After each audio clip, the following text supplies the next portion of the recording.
Anies Baswedan menjawab isu utang piutang terkait biaya politik saat maju dalam Pilkada DKI bersama Sandiaga Uno.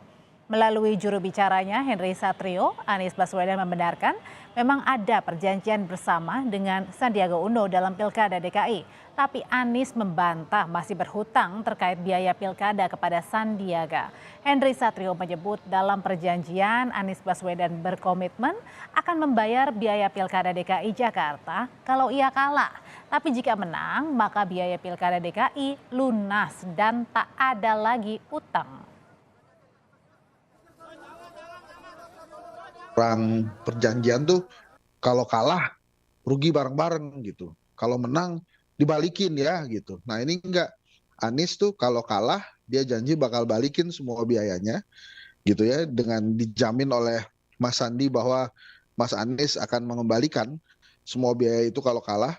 Tapi kalau menang selesai.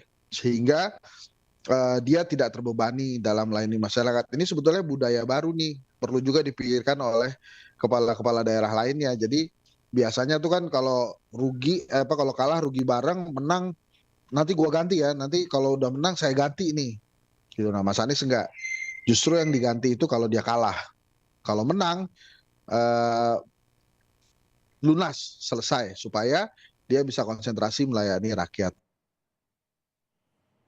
Sebelumnya di media sosial beredar surat perjanjian yang menyebut masalah pinjaman Anies Baswedan dan Sandiaga dalam Pilkada DKI Jakarta. Dalam surat tertulis ada 3 kali pinjaman uang yang dilakukan Anies Baswedan dengan total pinjaman mencapai 92 miliar rupiah. Tapi pada poin ke-7 tertulis jika Anies Baswedan menang dalam Pilkada DKI Jakarta, maka dana pinjaman senilai 92 miliar rupiah dihapuskan. Surat ini ditandatangani Anies Baswedan 9 Maret 2017.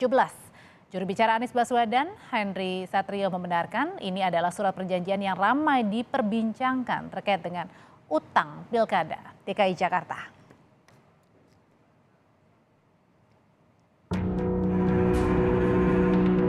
Anies dengan Pak Prabowo, karena memang tidak sempat menjajaki kemungkinan bersama-sama. Yang ada adalah perjanjian utang piutang dan pembagian biaya kampanye antara Pak Anies dan Mas Sandi.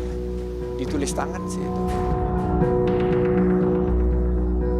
Partai Nasdem membantah bakal calon presiden yang diusungnya Anies Baswedan memiliki perjanjian yang belum tuntas dengan Prabowo Subianto dan Sandiaga Uno. Nasdem menyebut isu Anies yang dituding masih memiliki kontrak dengan Prabowo Subianto hingga urusan utang biaya Pilkada DKI dengan Sandiaga Uno adalah bentuk penyanderaan politik. Sebetulnya saya menyayangkan kok politik kita jadi seperti ini, ada kesan sandra menyandra. Ya. Ini tidak sehat dalam politik kita ketika kita mempergunakan proses politik ini dengan mengedepankan soal sandra menyandra. Ya, mulai dari tadi katanya harus pamit dulu, kemudian katanya ada perjanjian hutang piutang, atau mungkin ada hal-hal lain yang kemudian selalu disangkut pautkan yang mengesankan seolah-olah ada proses penyanderaan hak seseorang. Nah, jadi menurut saya ini suatu hal yang tidak sehat. Sementara Sandiaga Uno menyebut sudah tidak mempermasalahkan utang Pilkada DKI. Selain soal utang, Sandiaga membenarkan ada perjanjian yang ia tanda tangani bersama Anies Baswedan dan Prabowo Subianto saat maju dalam Pilkada DKI Jakarta. Untuk mengakhiri tanggapan saya dan saya tidak ingin panjang pembicaraan, kita mari menatap masa depan yang penuh dengan semangat kebersamaan, terutama berkaitan dengan kontestasi demokrasi yang mudah-mudahan menjadi sebuah ajang pesta demokrasi yang mendiskusikan gagasan Indonesia.